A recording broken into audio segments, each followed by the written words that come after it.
നമസ്കാരം, കൊട്ടാരക്കര മീഡിയയിലേക്ക് സ്വാഗതം. ഊട്ടിയിലേക്കും കൊടൈക്കനാലിലേക്കും വരുന്ന ടൂറിസ്റ്റ് വാഹനങ്ങൾക്ക് പരിധി നിശ്ചയിച്ചിരിക്കുകയാണ് മദ്രാസ് ഹൈക്കോടതി. അതിനാൽ ഇനി ഊട്ടിയിലേക്കും കൊടൈക്കനാലിലേക്കും ട്രിപ്പ് പോകാൻ പ്ലാൻ ചെയ്യുന്നവർ ഇക്കാര്യങ്ങൾ ശ്രദ്ധിക്കേണ്ടതാണ്. ഇവിടങ്ങളിലേക്ക് ഒരു ദിവസം പ്രവേശിക്കുന്ന ടൂറിസ്റ്റ് വാഹനങ്ങൾക്കാണ് പരിധി നിശ്ചയിച്ചിരിക്കുന്നത്. ഈ വർഷം ഏപ്രിൽ മുതൽ ജൂൺ വരെയാണ് നിയന്ത്രണം പ്രാബല്യത്തിലുണ്ടാവുക. ഊട്ടിയിലേക്ക് വാരാന്ത്യങ്ങളിൽ ദിവസം 8000 വാഹനങ്ങളും മറ്റ് ദിവസങ്ങളിൽ 6000 വാഹനങ്ങളും മാത്രമേ കടത്തിവിടാൻ പാടുള്ളൂ. കൊടൈക്കനാലിലേക്ക് വാരാന്ത്യങ്ങളിൽ പ്രതിദിനം 6000 വാഹനങ്ങളും അല്ലാത്ത ദിവസങ്ങളിൽ 4000 വാഹനങ്ങൾക്കുമാണ് അനുമതി നൽകിയിരിക്കുന്നത്. ജസ്റ്റിസുമാരായ N സതീഷ് കുമാർ, ഭാരത ചക്രവർത്തി എന്നിവരടങ്ങിയ സ്പെഷ്യൽ ബെഞ്ചിന്റേതാണ് ഉത്തരവ്.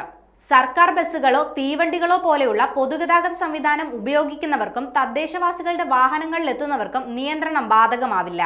കാർഷികോൽപ്പന്നങ്ങൾ കൊണ്ടുപോകുന്ന വാഹനങ്ങൾക്കും യാതൊരു നിയന്ത്രണവും ഉണ്ടാകില്ലെന്നും കോടതി വ്യക്തമാക്കിയിട്ടുണ്ട്. ഏപ്രിൽ 1-ാം തീയതി മുതൽ ജൂൺ വരെ നിയന്ത്രണങ്ങൾ പ്രാബല്യത്തിൽ ഉണ്ടായിരിക്കുമെന്നും കോടതി വ്യക്തമാക്കി. മലയോര മേഖലകളിൽ പ്രവേശിക്കുന്നതിന് ഇ പാസുകൾ നൽകുമ്പോൾ ഇലക്ട്രിക് വാഹനങ്ങൾക്ക് മുൻഗണന നൽകണമെന്നും കോടതി അധികാരികളോട് നിർദ്ദേശിച്ചു.